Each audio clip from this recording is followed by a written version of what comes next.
Fade का decision आ गया, उसको लेके मैंने एक वीडियो शॉर्ट अपलोड किया था, वो आप चेकआउट कर सकते हो मेरे चैनल पे। तो उस पे इस वीडियो में ज़्यादा बात नहीं करेंगे। इस वीडियो में मैं सोच रहा था कि आपके मोमेंटम स्ट्रैटेजी को लेके एंड उससे रिलेटेड काफ़ी सारे क्वेश्चंस आते हैं, तो आज सोचा कि उसी को टैकल करते हैं, ठीक है? तो सबसे पहला क्वेश्चन मैं रीड कर देता हूँ।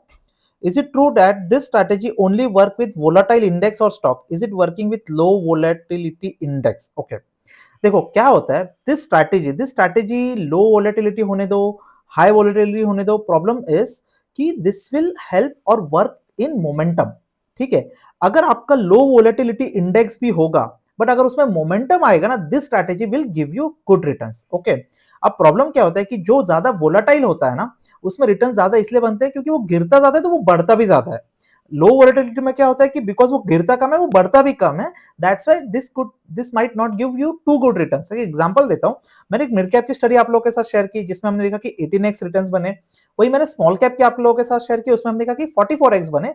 उसके पीछे रीजन वही है, स्मॉल कैप गिरते ज्यादा है तो वो बढ़ते भी बहुत ज्यादा है, दैट्स व्हाई फिर वो ट्रेंड ज्यादा करते हैं, बिकॉज ट्रेंड ज्यादा करते हैं तो मोमेंटम ऑटोमेटिकली ज्यादा रिटर्न्स देता है। इस बिहेवियर को अंडरस्टैंड करो, चाहिए तो रिपीट करके फिर से सुन लेना। Momentum will is a trend following, तो ट्रेंड जहां स्ट्रांग होगा वहां पे रिटर्न्स ज्यादा बनेंगे। ठीक है, जैसे गोल्ड, अब गोल्ड तो बहुत ही मतलब हम बोल सकते हैं कि लो वोलाटाइल है, बट गोल्ड में रिटर्न्स देखो मोमेंटम के हिसाब से भी 100% रिटर्न्स हो गए अब। तो वही है, वो जो मोमेंटम में होगा ना, जो ट्रेंड में होगा उसे इसमें रिटर्न्स आपको मिल जाएंगे। ठीक है, नेक्स्ट ले लेते हैं। सर सेल में नहीं आया है बट रीबैलेंसिंग के टाइम अगर इंडेक्स से निकल गया है तब भी क्या एग्जिट कर लेना चाहिए? Okay, see this is very independent question, मैं आप लोगों को रिकमेंडेशन कर नहीं सकता, मैं पर्सनली कर देता हूं because I want to keep allocation higher पर स्टॉक, ठीक है, या पर इंडेक्स जो भी होगा।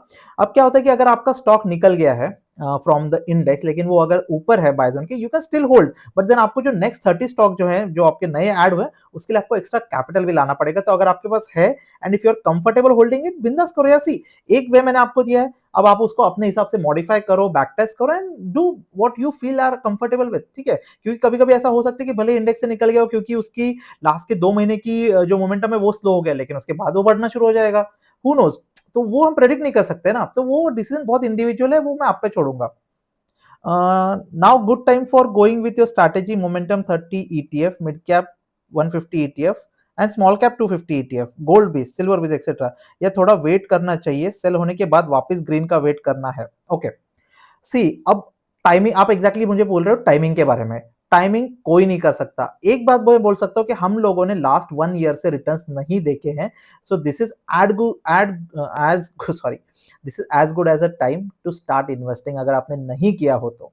ठीक है, एंड अगर गिरना होगा तो स्टॉप लॉस है ना, एंड अभी तो स्टॉप लॉस कॉन्ट्रैक्ट हो गया है, मतलब क्या हो गया, स्टॉप लॉस के बीच का एंड आपके बाइंग के बीच का डिफरेंस भी कम हो गया क्योंकि रिटर्न्स नहीं बने। तो this is as good as a time, आप स्टार्ट कर सकते हो। अगर ये यूफोरिया में होता तो मैं शायद आपको बोलता कि नहीं यार थोड़ा वेट कर लो या कम क्वांटिटी रखो, बट हम यूफोरिया में नहीं है, हम बहुत सही जगह पे है। आपको एक फैक्ट बताता हूँ, आपने जैसे गोल्ड ईटीएफ का नाम लिया, इससे मुझे याद आ गया। आपको पता है हमारे पास जो गोल्ड की होल्डिंग है ना इंडिया के अंदर, जो क्या बोलते हैं रिकॉर्डेड काइंड ऑफ है, वो 26,000 टन्स है, टन्स, मतलब दुनिया के सेंट्रल बैंक्स के पास भी इतना गोल्ड नहीं है जितना हम लोगों के घर इंडिया में है। एंड उसकी आज की नोशनल वैल्यू बोलते हैं, जो टेम्पल में गोल्ड है, जो घर में गोल्ड है, जो हमारे सेंट्रल बैंक्स के पास जो गोल्ड है, उसका टोटल बोलते हैं हमारी जीडीपी जितना है। Can you imagine what this is really huge news, जो इसीलिए बोलते हैं कि हम अंडरलाइन कुछ भी अगर गड़बड़ भी होती है ना, हम सर्वाइव कर जाएंगे बिकॉज ऑफ दिस थिंग। तो इंडिया का अंडरलाइन स्ट्रेंथ बहुत जबरदस्त है, क्यों क्या है ना, आधी चीजें तो रिकॉर्डेड नहीं है या रिपोर्ट नहीं होती है, तो अंडरलाइन स्ट्रेंथ बहुत जबरदस्त है। हाँ, जो रिकॉर्डेड है, जो ऑफिशियल नंबर्स आते हैं वो थोड़े ऊपर नीचे होते रहेंगे, बट अंडरलाइन स्ट्रेंथ बहुत जबरदस्त है, तो इंडिया के अगेंस्ट बैट मत करना। And it this is as good as a time you can start. Okay, next question ले लेते हैं। सर अगर सभी एनएससी के इंडाइसेस को देखेंगे तो कंक्लूजन ये निकलता है कि कुछ सेलेक्टेड स्टॉक्स को सभी इंडाइसेस में इन आउट करते रहते हैं, they do only shuffling among them. यार वैसे नहीं है, सी क्या होता है ना, यूनिवर्स है आपके पास। सी, हम बोलने के लिए बोलते हैं कि एनएससी में 5,000 स्टॉक्स है, ठीक है, या 4,000 स्टॉक्स है, जो भी होंगे, बट अगर आप देखोगे जो आपके मेजॉरिटी ऑफ द इंडाइसेस बनते हैं वो निफ्टी के टॉप 500 या टॉप 300 या 200 स्टॉक्स को लेके बनते हैं, क्योंकि उसके नीचे फिर आपका मार्केट कैप बहुत कम है, तो उसको किसी इंडेक्स में डालेंगे तो वो रिस्की हो जाता है। इसीलिए आपको दिखेगा कि वही 400-500 स्टॉक्स अलग अलग अलग अलग इंडेक्सेस के अंदर आते हैं, इसलिए वो वैसे होता है। एंड ऐसा नहीं कि वो 500 स्टॉक कॉमन है, अगर आप देखोगे हर साइकिल में, हर 1-2 साल में आपको दिखेगा कि स्टॉक्स चेंज हो रहे हैं, जो नीचे के जो 4000 है उसमें से जो अगले अच्छे 200-300 है वो ऊपर आने की कोशिश करते हैं, वो आपके निफ्टी स्मॉल कैप में आ जाता है, फिर वहां से उसमें से वो अगर लेट्स से 100 एंटर हुए हैं, वो 100 में से 20 मिड कैप में घुस जाते हैं और वो मिड कैप 20 में से 2 लार्ज कैप में घुसते हैं in a cycle of this 5-6 years. तो इस तरीके से वो होता है, तो उसमें आप वो टेंशन मत लो। वो यार देखो, वो आप छोड़ दो ना एनएससी के ऊपर, आप उसमें क्यों पढ़ रहे हो? अगर आपको हाँ उसके बाहर जाके इन्वेस्ट करना है तो आपके पास तो फिर 3-4 हजार स्टॉक्स है, आप बहुत ही छोटे स्टॉक्स मतलब जिनका मार्केट कैप 400-500 उसमें भी फिर आप घुस सकते हो, बट फिर वो बहुत रिस्की भी है, तो वो फिर आपको अलग टाइप की नॉलेज चाहिए उसके लिए, है ना? तो उतना वो टेंशन मतलब वो छोड़ दो, वो देखा जाएगा। Is it advisable to invest in Nifty 150 momentum index, Nifty 200 momentum 30, or invest directly in stocks of those indices for long time? Okay.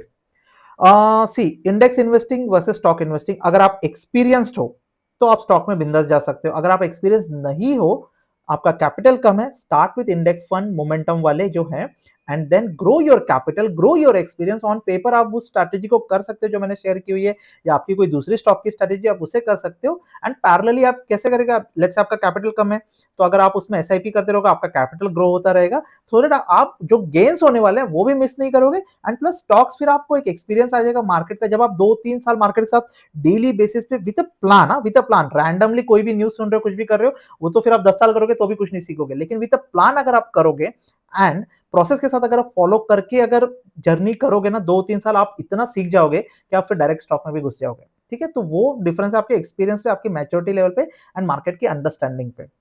Next ले लेते हैं।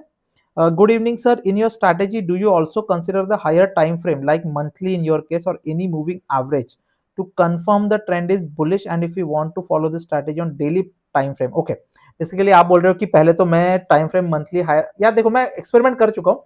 मंथली में प्रॉब्लम ये है ना कि फिर आपको इन और आउट बहुत डिले कर देता है, वो बहुत डिले मतलब आप सोचो ना, एक वीक कहाँ और एक मंथ का मतलब 4 वीक्स हो गए, 4 टाइम्स हो गया ना ज्यादा टाइम फ्रेम, तो वो नॉट वर्थ इट, कोई फायदा नहीं है मंथली पे करके, फिर आप मिस भी करोगे एंड आपका स्टॉप लॉस भी, मतलब it won't give you profit. उससे बेटर तो आप फिर बाय एंड होल्ड ही कर लो, ठीक है।